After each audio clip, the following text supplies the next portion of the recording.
Estimados alumnos, muy buen día. Hoy tenemos la sesión número 8 de la unidad 1 de la asignatura de Procesos Productivos. Soy su profesor Álvaro Campos de Leer.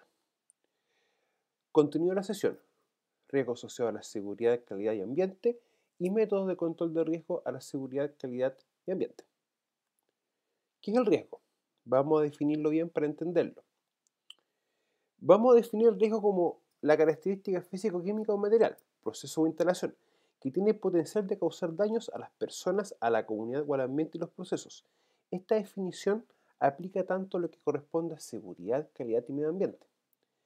Una definición más simple o más sencilla de riesgo es la probabilidad de que un peligro cause daño.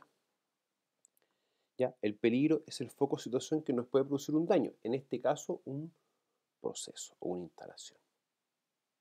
¿Ya? Recuérdense que el riesgo nace de esta interacción. Por lo tanto, si no hay interacción, no hay riesgo. Bueno, desde el punto de vista de los tipos de riesgo existen tres. El inherente, que es el propio de la materia, que si nosotros lo eliminamos, ese riesgo no existe. Pero si no existe, no se puede llevar a cabo la labor. Es el caso, por ejemplo, del oxígeno, que tenemos un riesgo potencial de explosión. Si yo lo elimino, no puedo hacer el trabajo. Por lo tanto, tengo que ver cómo puedo controlar dicho riesgo para disminuir su consecuencia. Un riesgo adquirido es cuando el riesgo no existe y éste se agrega. Por ejemplo, en el caso que estuviéramos haciendo un trabajo con un soplete, trabajar con una manguera rota. ¿Ya? Si la manguera no estuviera rota, el riesgo no existe. Pero como el material, la manguera está rota, estamos agregando un riesgo. Y el riesgo puro es el que siempre existe la opción de perder. O sea, nunca se va a ganar. Y este tiene consecuencias graves, ya que pueden ser accidentes, fatalidades, paradas de proceso. ¿Ya? Esto más que nada viene asociado a una conducta, a un acto subestándar, que más adelante lo vamos a definir, lo vamos a entender. ¿De qué depende el riesgo? De los procesos que se realizan. Por lo tanto, en el rubro metalmecánico existen riesgos en común, pero también existen riesgos específicos por el tipo de trabajo a realizar. Efectivamente, no son los mismos riesgos asociados, por ejemplo, por la carbonoplastia, que por un trabajo con oxicorte. En la carbonoplastia tenemos directamente contacto con electricidad y sustancias químicas. Con oxicorte tenemos explosiones, proyección de partículas calientes, entre otras cosas. Por lo tanto, los riesgos van a depender directamente de las tareas a desarrollar, de las condiciones de trabajo y de los actos de los trabajadores. Por lo tanto, es necesario vigilar siempre estas tres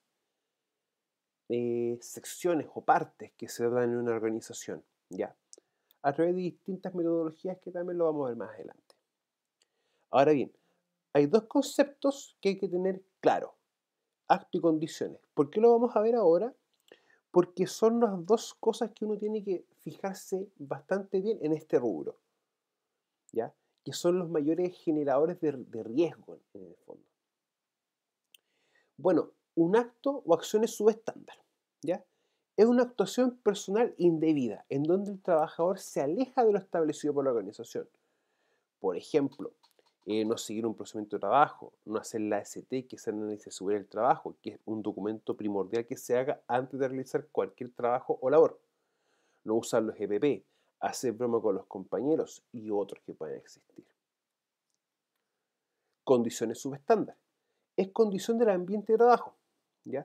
Son condiciones que no garantizan la seguridad de un trabajador. Por ejemplo, equipos sin mantención, piso resbaladizo, superficie de trabajo en mal estado, herramientas que no estén en condiciones, herramientas sin verificar, entre otras cosas. Ahora bien, consideraciones a la hora de hablar del riesgo. Primero que todo, realizar diagramas de proceso, ¿ya? Para ver cuáles son los pasos que tiene una tarea. Conocer los procesos, cómo funcionan. Claro, si yo sé cómo funciona algo, sé cuáles son los riesgos que estoy expuesto. Por lo tanto, tengo una visión más global, sé a lo que estoy expuesto. Ver cuáles son las entradas y las salidas de los procesos. Claro, muchas veces los insumos y materias primas generan riesgos mayores. Por lo tanto, hay que ver si los insumos y las materias corresponden a lo que se va a trabajar, en qué condiciones están, si tenemos sustancias que no estén vencidas, etcétera.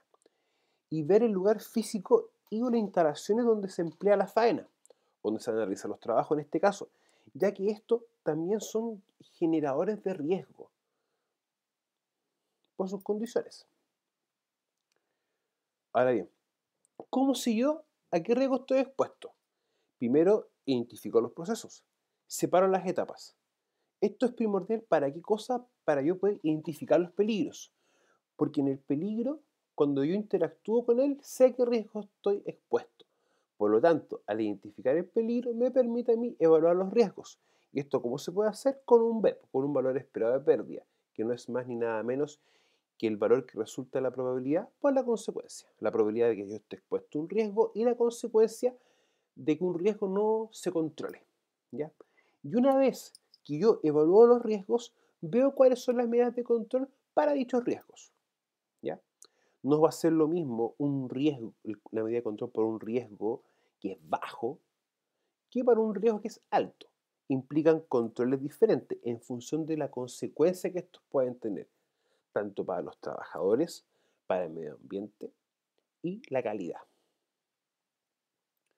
Ahora bien, hay riesgos típicos en el rubro metalmecánico, como por ejemplo las caídas al mismo distinto nivel, contacto con objetos cortantes y punzantes, golpeado por o contra, incendio, electrocución, sustancias peligrosas, derrame, ruidos, proyección de partículas, estar trabajando con fuego, entre otras cosas. Ahora bien, existen riesgos específicos asociados tanto a una maestranza como por ejemplo proyección de partículas, ruidos, sustancias, objetos cortantes y punzantes, entre otros. Sin embargo, la maestranza vamos a entenderlo como lugar físico, como el lugar que nos da las condiciones, y en las condiciones del trabajo o del lugar también existen riesgos. Recuérdense muchas veces, muchachos, que en la maestranza existen y conviven lo que son máquinas y herramientas, ¿ya? Proceso de soldadura, caldería, acabado de metal y galvanoplastía. Aunque conviven en una maestranza, estos también tienen riesgos específicos,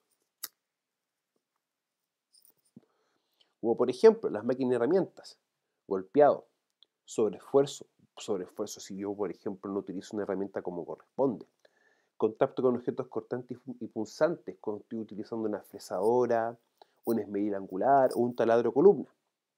Otros riesgos. Bueno, soldadura, caldería, acabado de metales.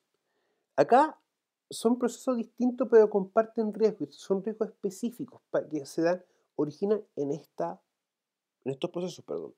Como por ejemplo proyección de partículas, partículas incandescentes, temperatura, ruido, sustancias, objetos cortantes y punzantes, entre otros. Y la galvanoplastía tiene riesgos específicos también, como por ejemplo los gases, ya que acá se utilizan soluciones ácidas como un medio, los cuales al entrar en calor van a liberar vapores y gases hacia el ambiente de trabajo. Corriente eléctrica, ya que la galvanoplastía es un proceso que se utiliza electricidad. Recuérdense por las diferencias de carga, donde una superficie se carga eléctricamente, para hacerse el proceso como propiamente tal se realiza, y las sustancias que se utilizan en el proceso. Ahora bien, los métodos de control. Hay que entender el método de control en función del riesgo. ¿Ya? Se aplican para todos los riesgos las medidas de control. Sin embargo, estas van a depender directamente de qué tan crítico sea el riesgo. ¿Ya? Una de las medidas de control principales son las matrices de riesgo. ¿Por qué? Porque una medida principal, porque con esto yo esquematizo todo mi trabajo, toda mi labor completa. Sé cuáles son los riesgos, sé cuáles son los peligros que estoy expuesto. Sé, por ejemplo, las consecuencias de los riesgos. Conozco el riesgo, lo identifico, lo cuantifico, sé cómo es, cómo funciona. Y a partir de esto, coloco mi medida de control. Lo importante de esto es que quede un documento escrito, ¿ya? Este tiene que ser difundido a todos los trabajadores, a toda la organización en general. Recuérdense que las matrices deben ser realizadas en conjunto, con supervisión de los trabajadores, ya que estas dos estructuras son las que conocen cómo se hace el trabajo. Matrices ambientales, ver cuáles son mis aspectos ambientales significativos. Recuerden que un aspecto ambiental es cómo yo interactúo con el medio ambiente. Y el impacto ambiental es qué consecuencia puede producirse en el medio ambiente. Y esto se engloba en las matrices ambientales. Por lo tanto, yo también aplico medidas de control. Por ejemplo, en el caso de derrames, hay que hacer un procedimiento para derrames, capacitar a los trabajadores. Programación de trabajos. Es importante, muchachos, que esta programación se realice en función de las cantidades de trabajo que estén presentes, ¿ya? Tratar de dejar holgura entre los trabajos, ya que si tenemos mucho trabajo en un día, voy a aumentar las condiciones de riesgo, porque el trabajador va a estar pendiente de todo lo que tiene que hacer. Y la idea es no generar situaciones de riesgo, sino controlarlas. Procedimiento de trabajo instructivo. Recuérdense que esto es bastante importante, ya que el trabajador debe conocer cuáles son los pasos necesarios para realizar un trabajo.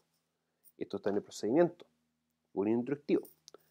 Debe conocer cuáles son los riesgos, quién es el responsable, cuál es su función, cuáles son las medidas de control, cuáles son los elementos de protección personal a utilizar.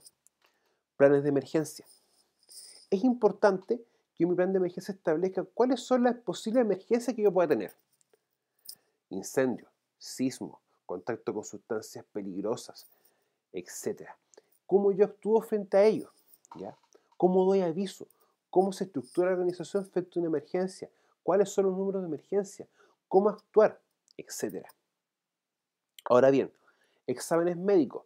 Esto, muchachos, es de vital importancia, ya que hay un riesgo que es bastante común, que es la exposición a plomo. ¿Ya? Todavía muchos productos lo contienen. Es importante que se realice estos exámenes, tanto de manera preocupacional antes de entrar a un trabajo, como un examen ocupacional, cuando la persona ya se está trabajando en la organización. Por lo tanto, es importante en los exámenes médicos solicitar esto, para ver cómo está comportándose la persona frente a los agentes de riesgo. Ruido en este caso, exposición a humo y polvos metálicos, y ver si las medidas de control que yo estoy estableciendo son efectivas.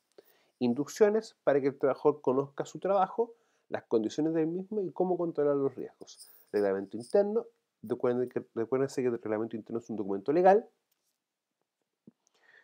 establecido por el decreto 40, ya, que se proporciona al trabajador de manera gratuita.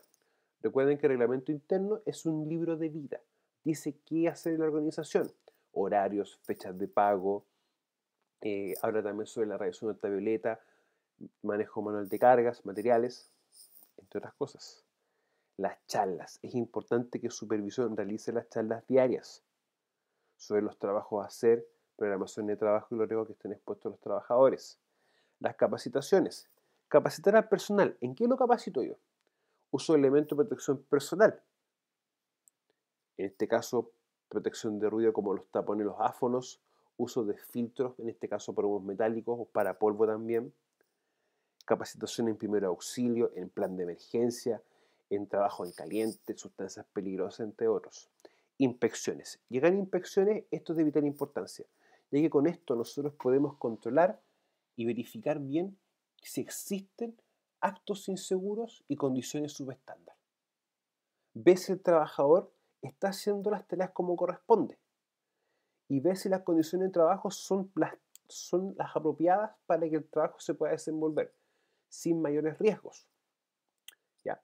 Es importante que las inspecciones, aparte de que la realice el asesor en prevención de riesgos, sean también realizadas por supervisión. Porque el supervisor tiene que ver cómo el trabajador realiza la tarea, ya que él sabe cómo se realiza un trabajo. Y los AST y los ARO. El AST es análisis de seguridad del trabajo y el ARO, análisis de riesgo operacional. Es lo mismo, con un distinto nombre. Apuntan a lo mismo, en el que el trabajador esquematice su trabajo, vea cuáles son los riesgos por etapa y cuáles son las medidas de control por etapa. Por lo tanto, debe ser confeccionada por el trabajador o por los trabajadores que realicen el trabajo específico y aprobada por el supervisor. Recuérdense que cada trabajo implica una AST. Por lo tanto, si yo realizo 3 tareas en un día, 3 AST. Muchachos, esta es la última sesión de la unidad 1. ¿Ya? A partir de la unidad 2 vamos a empezar a ver lo que es sector químico de alimentos. ¿Ya? Muchachos, por favor, revisen las clases, revisen los documentos. Recuerden que también pueden mandar mensajes si tienen alguna duda, necesitan que se explique algo más, se les genera algún documento explicativo, ¿ya? Vean el foro, revísenlo, por favor. entre otras cosas. Ya, estimados alumnos, que tengan muy buen día. Adiós.